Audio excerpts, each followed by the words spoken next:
ಇಂದು ಪ್ರವಾಸಿ ಭಾರತ್ ದಿವಸನ್ನ ಭಾರತ ಸರ್ಕಾರ ಆಚರಣೆ ಮಾಡ್ತಾ ಇದೆ.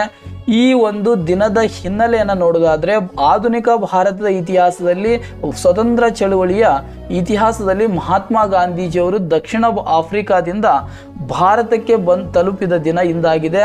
ಜನವರಿ 9, 1915ಕ್ಕೆ ದಕ್ಷಿಣ ಆಫ್ರಿಕಾದಿಂದ ಬಾಂಬೆಗೆ ಬಂದು ತಲುಪಿರುತ್ತಾರೆ. ಈ ಪ್ರಯುಕ್ತ LM ಸಿಂಘ್ವಿ ಅವರ ಸಮಿತಿಯ ಶಿಫಾರಸಿನ ಮೇರೆಗೆ 2003ರಿಂದ ಈ ದಿನವನ್ನ ಪ್ರವಾಸಿ ಭಾರತ್ ದಿವಸ ಅಂತ ಆಚರಣೆ ಮಾಡಲಾಗ್ತಾ ಇದೆ. 2015ರಿಂದ ಇಲ್ಲಿವರೆಗೂ ಪ್ರತಿ 2 ವರ್ಷಕ್ಕೊಮ್ಮೆ ಈ ದಿನವನ್ನ ವಿವಿಧ ನಗರಗಳಲ್ಲಿ ಆತಿಥ್ಯ ವಹಿಸಿ ಈ ದಿನವನ್ನ ವಿಜೃಂಭಣೆಯಾಗಿ ಆಚರಿಸಲಾಗ್ತಾ ಇದೆ.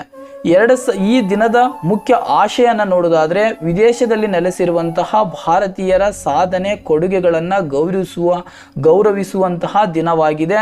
ಹಾಗೂ ವಿದೇಶದಲ್ಲಿರುವಂತಹ ಭಾರತೀಯರು ಮತ್ತು ಭಾರತ ಸರ್ಕಾರದ ನಡುವಿನ ಸಂಬಂಧವನ್ನು ಬಲಪಡಿಸುವುದು ಈ ಮುಖ್ಯ ಆಶಯವಾಗಿದೆ. ಇದರ ಜೊತೆಗೆ ಈ 2025 ಜನವರಿ 8ರಿಂದ 10ರವರೆಗೆ ಪ್ರವಾಸಿ ಭಾರತ್ ದಿವಸದ ಸಭೆಯನ್ನ ಒಡಿಸ್ಸಾದ ಭುವನೇಶ್ವರದಲ್ಲಿ ಆಯೋಜಿಸಲಾಗಿದೆ. ಈ ಒಂದು ಸಭೆಯನ್ನ ಉದ್ಘಾಟನೆ ಮಾಡಲಿರುವಂತಹ ಪ್ರಧಾನಮಂತ್ರಿ ನರೇಂದ್ರ ಮೋದಿ ಅವರು. ಈ ವರ್ಷ ಪ್ರವಾಸಿ ಭಾರತ್ ದಿವಸದ ಮುಖ್ಯ ವಿಷಯ ಏನು ಅಂತ ನೋಡೋದಾದ್ರೆ, ವಿಕಸಿತ ಭಾರತಕ್ಕೆ ವಲಸಿಗರ ಕೊಡುಗೆ ಎಂಬುದಾಗಿದೆ.